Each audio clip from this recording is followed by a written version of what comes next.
Oi, tudo bem? Meu nome é Reginaldo Mota, mas pode me chamar de Regis. Sou desenvolvedor web, desenvolvedor de jogos e hoje o vídeo é sobre jogos, tá certo? Bom, no TikTok eu comecei a desenvolver um jogo lá, eu tô mostrando lá, cada vídeo é um passo a passo desse jogo que eu tô desenvolvendo aqui. E, bom, o que foi feito até agora, né? Basicamente, o personagem ele consegue aqui se mover, né? Eu consegui fazer as mecânicas de movimentação, né? Basicamente ele se move para a esquerda e para a direita, e ele também está pulando, né? Só que, né? Eu fiz o vídeo lá, parou de propósito na parte em que há um erro, né? Porque o player ele não pula, ele pula, né? Mas se eu apertar várias vezes a tecla de espaço, ele voa. E isso não é o que nós queremos. Nós queremos somente que ele pule. Então vamos resolver esse problema agora, certo? Bom, se você não conhece a Unity, eu vou dar uma breve apresentada. A Unity é uma engine de games, ou seja, ela é um motor de criação de jogos. Ela te auxilia aqui, te dando várias coisas úteis durante a produção de um jogo, certo? E ela facilita muito, principalmente a parte de construção visual do jogo. Por quê? Porque quando você está desenvolvendo um jogo na raça, né, com um Pygame, por exemplo, com um SFML, que são bibliotecas de código, né, não são engines, são bibliotecas, você precisa fazer tudo por meio de pixels, né? Então, o posicionamento normalmente é um inferno de se fazer, certo? Dá para fazer, dá para fazer. Se você dedicar o seu tempo ali, você consegue fazer tranquilo. Porém, a Unity ela vem para facilitar o nosso serviço, né? Como? Bom, eu posso simplesmente, para criar um player, eu crio um sprite aqui, tem os shapes, né? Que já feitos, então eu quero um círculo nesse caso. E pronto, eu já criei aqui uma coisa e eu consigo posicionar aqui, mexendo mesmo, aqui, ó, com o mouse totalmente visual, totalmente simples de fazer. Diferente de uma biblioteca de código, que eu construiria uma tela e a partir dessa tela eu teria ali um sistema de coordenadas, né? Parecidíssimo com um plano cartesiano, tá certo? E eu teria que posicionar ali de acordo essa, com esse sistema de coordenadas. É claro que não é só isso que é a vantagem da Unity, tá certo? Essa é uma das vantagens, uma gigantesca vantagem, por se dizer, certo? Mas existem vários outros que, como por exemplo, aqui animações, como por exemplo, criação de prefabs, né? As prefabs, sei lá. Fale do jeito que você quiser. Enfim, existem várias formas de você, vários benefícios, né, de utilizar uma engine de games, tá certo? E bom, ok, já enrolei pra caramba, né? Então vamos resolver aqui o problema do pulo, tá certo? Por que que o pulo não está funcionando da forma como deveria estar funcionando? Vamos pensar aqui um pouco. Estamos pulando, toda vez que eu aperto a tecla, ele reconhece que ele pode pular. Não deveria acontecer isso, né? Ele não deveria deixar a bolinha pular sempre que eu apertasse. Ele só pode deixar que eu aperte quando ela estiver no chão. Não é? Quando ela estiver no chão, ela vai ter apoio para pular e cair. Quando eu apertar aqui, não é para isso acontecer. Né? Isso não pode acontecer. Não nesse jogo, né? É claro que se for o que você quer que aconteça, seja feliz. Então, para isso, vamos resolver esse problema. Vamos ver o que é que está errado aqui no código. Como que esse código foi feito? Basicamente aqui, ó, na seção de jump, nós temos uma jump force, que é um float, né, um ponto flutuante de valor 5 por padrão, que é a força do pulo, né? O nome já está bem descritivo, jump force. força do pulo. E aqui nós temos uma função chamada jump. E dentro dela nós temos aqui uma regra de negócio, né? Que, bom, existe aí, eu não vou entrar em detalhes, mas não necessariamente isso deveria estar aqui, dessa forma, né? Tem melhores formas de fazer isso, mas é uma coisa para ser rápido de consumir, então vamos fazer dessa forma aqui, certo? Bom, estamos verificando se a tecla de espaço ela foi apertada, né? Então esse get key down ele é acionado toda vez que você aperta a tecla, certo? Existem outros, né? Como por exemplo o get key up, que é quando você solta a tecla. Então, quando você, por exemplo, se você quiser fazer uma coisa quando você segura e outra quando você solta, como por exemplo um carregamento, né? Imagina, eu vou carregar o disparo de uma arma, por exemplo, né? Então, tipo, eu posso colocar no key down para ele carregar e ele vai aumentar, né, o dano, sei lá, né? Ele vai dar ali um dano. E quando eu solto o botão, ele ele vai atacar de fato, né? É um exemplo, por exemplo, como a gente pode utilizar esses dois, né? Outra forma, por exemplo, em jogos de quando você vai fazer, por exemplo, aqueles joguinhos de azar, né? Que você quer colocar uma roletinha, alguma coisinha assim, que tipo vai ficar variando, e aí você vai colocar. Colocar é foda. Mas assim, você vai tipo fazer com que aquilo ali fique variando enquanto a pessoa estiver segurando o botão, e aí quando ela solta, é o ponto, sabe? Que cair, sabe? Então é o disparo, né? Então você segura para carregar, solta para disparar. Basicamente é uma forma de você utilizar esses dois. Também tem o get key, que ele basicamente verifica se a tecla está pressionada. E ele vai retornar verdadeiro toda vez que a tecla estiver sendo pressionada. Mesmo se não foi, não necessariamente no momento que você apertou. Por exemplo, esse keydown ele seta uma vez quando você aperta. Enquanto você não soltar para apertar de novo, ele não vai setar de novo. Por isso que é ótimo para pulo. Porque você só quer identificar o pulo quando a pessoa apertou. Depois que a pessoa apertou, né, se a pessoa manteve o dedo ali segurando, é claro que em alguns casos, né, existe aqueles pulos que eles são mais fortes enquanto a pessoa está segurando, é mais fraco se a pessoa só clica. Então, quando tem uma relação aí de sensibilidade, então sim, a gente utiliza o get key normal. Como nesse caso aqui não, é tipo um pulo, a pessoa clicou, pulou e eu não tô me preocupando com sensibilidade, nós vamos utilizar o get key down, ok? E aqui dentro, um rigid, que esse rigid ele é uma variável, né, que nós atribuímos aqui o valor de a gente pegou, né, o rigid body 2D, o componente que estava dentro do dono desse código. Por exemplo, em quem eu colocar esse código, ele vai tentar pegar esse rigid body 2D, certo? Obviamente, o ideal é que aqui houvesse uma variável para verificar se o rigid estava setado para não dar nenhum tipo de erro, certo? Também, isso deveria ter sido feito aqui.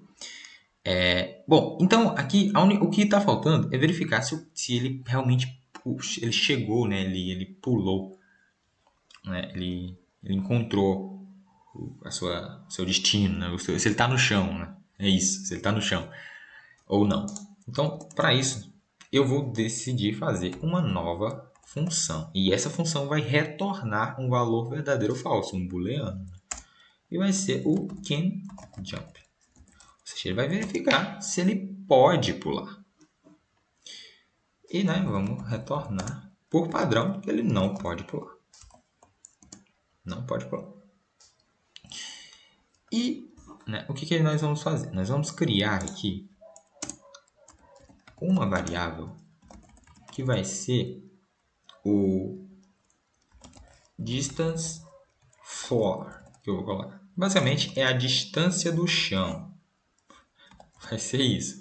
Vai ser o distance floor. Então ele vai detectar, né, a partir dessa distância aqui que eu vou colocar como 0.6 float, tá certo? Ele é um float, eu vou botar como 0.6 por padrão. Como ele é público, eu posso modificar lá no inspetor, tá certo? Inclusive, essa é uma das diferenças do público e do private. Isso dentro da Unity, tá certo? É claro que dentro da linguagem C Sharp o significado é diferente, né? Private e public está relacionado com o acesso dessas variáveis dentro dessa função. Obviamente, quando o jogo está finalizado, o ideal é que não existam funções, variáveis públicas, certo? Isso aqui é só para a gente conseguir, enquanto o jogo está em processo de desenvolvimento, nós vamos definir quais são os valores dessas variáveis. Uma vez que essas variáveis estão setadas, nós vamos simplesmente, no final, transformar tudo isso em private e definir os valores padrões dela, certo? E caso uma função ela possa ser modificada, nós vamos utilizar a programação orientada a objetos aqui. E nós vamos criar uma função, né? Vamos criar os getters e os setters para poder manipular essas variáveis, né? Então, lembra lá do encapsulamento da programação orientada a objetos. Então vamos ver aqui. O canJump, ele vai verificar se a pessoa pode pular. Como que nós faremos isso? Primeiro nós vamos criar uma variável temporária aqui, que vai ser um raycast, né? Raycast hit 2D. Isso basicamente é um raio, literalmente um raio, que a gente vai disparar em uma direção, tá certo? E nós vamos chamar ele de hit aqui. E o nosso hit, ele vai verificar o quê? Ele vai ter um physics 2D, porque o módulo que está, né? Aqui é a classe que contém o nosso raycast. Basicamente a gente vai ter um raio, né? E esse raio ele recebe o vetor de origem, que basicamente vai ser o transform, né? Ponto position. Então nós vamos pegar a posição de quem contém esse código, né? No caso, aquela bolinha. Vamos pegar a posição da bolinha no espaço. Pegamos a posição da bolinha no espaço, ele precisa de uma direção. Essa direção nós vamos colocar que vai ser o vector 2.down. Por quê? Porque nós queremos que ele aponte para baixo. A terceira variável que ele pede é a distância, que vai ser exatamente o nosso distance floor, que a gente colocou lá em cima. Então, distance floor. E para o final, nós vamos criar um layer mask. Basicamente, o layer mask, public layer mask, vai ser o platform layers. Então, tudo que eu considerar chão, né, vai estar aqui, né? Isso a gente vai setar lá na Unity, tá certo? Então, ele vai ignorar todos os demais tipos de colisão. Então, tipo assim, se esse raio colidir com qualquer outra coisa que não seja uma plataforma, né, que não esteja na lista das layers de plataforma, ele vai ignorar completamente. Então, é isso. E bom, quando não estiver tocando nada, esse hit vai ser nulo, ele vai ser vazio. Então, nós podemos criar um if se o hit for true, ou seja, se ele conter algo. Então, isso quer dizer que está detectando colisão. Se está detectando colisão, nós podemos dizer que ele pode pular. Então, return true.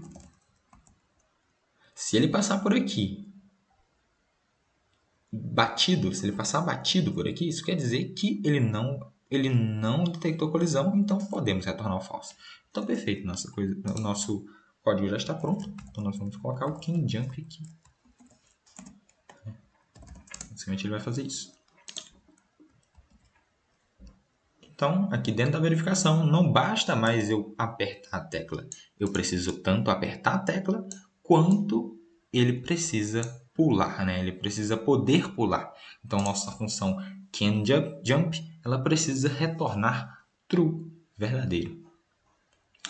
Vamos verificar se funciona, né? Não basta a gente ficar falando aqui, e tal, funciona, sei lá o quê, e não mostrar funcionando. Então vamos lá. Vamos colocar para rodar esse código. E bom, olha lá. Apertei uma vez. Não está pulando de jeito nenhum. O que foi que aconteceu? Ah, é claro. Nós não definimos qual é o layer. Lembra que eu falei que caso nós não definisse, caso não tenha nenhum layer lá, né? Caso ele não esteja, não, tá vendo? Nothing, nenhum layer. Caso a gente não defina quais são os layers permitidos, ele nunca vai colidir com nada, aquele raio que a gente criou, né? Então vamos lá, vamos definir uma nova camada que vai ser as camadas de plataformas, né? Os platforms. E essa plataforma que a gente tem amarela aqui, nós vamos colocar ela no platforms e dentro do player vamos colocar aqui a layer de plataforma, é uma das layers que a gente vai querer que ele detecte, ok? Vamos aumentar um pouquinho esse pulo, que eu não gostei do valor que está adicionado, está muito baixinho o pulinho. E vamos ver se funciona. Vamos tentar pular. Pulou. Legal. Vamos apertar várias vezes. Olha. Funciona. Ele só pula quando realmente ele está no chão. Se ele não estiver no chão, ele não vai pular. Muito legal, né? Só para ficar mais legal aqui e já ter uma carinha de jogo, vamos criar outras plataformas, tá certo? Então, vamos criar aqui outros quadrados, certo? Vou criar outros quadradinhos aqui. Vou colocar, pode ser a mesma cor, né? Do outro. E bom, o que precisa ter uma plataforma? Ela precisa ter um box collider e ela precisa estar na layer platforms. Belezinha. Agora vamos só modificar o seu tamanho. Eu falei igual o Manuel Gomes agora, mas vamos modificar esse tamanho aqui. E é isso. Eu nem sei se a força de pulo que tem é o suficiente para pular por isso daqui. Mas digamos que seja. Vamos se divertir aqui.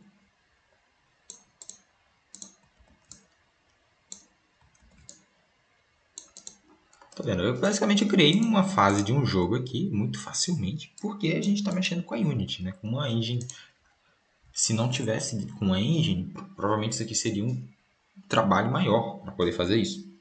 Eu acabei de fazer em poucos segundos. Então, aqui, pulei, e aí tá. Bom, se bem que nem precisa pular para cá para poder chegar na outra. Mas vamos aqui pela licença poética deixa. Olha. Legal. E cair. Agora vamos cair ao infinito e além, eternamente. Então, bom, já vemos que temos mais um probleminha aqui, né? Não tem morte no jogo, eu vou cair infinitamente, como que o jogo reseta? No próximo vídeo nós vamos fazer isso. Nós vamos criar o reset, né? O game over do jogo. Então, te vejo no próximo vídeo, hein? Olha, antes de ir embora, lembra de se inscrever aí no canal, dar a tua curtida e deixa eu parar esse jogo aqui porque a bolinha tá caindo aí eternamente. Dá a tua curtida, vai lá no Insta, vê os outros vídeos. Se você ficou interessado em ver como foi feita a movimentação, como foi feito o pulo, passo a passo, vai lá no TikTok, o Regis Dev, e você pode acompanhar desde o início o que foi feito aqui, certo? Muito obrigado pela tua atenção e, bom, eu espero te ver no próximo vídeo. Tchau!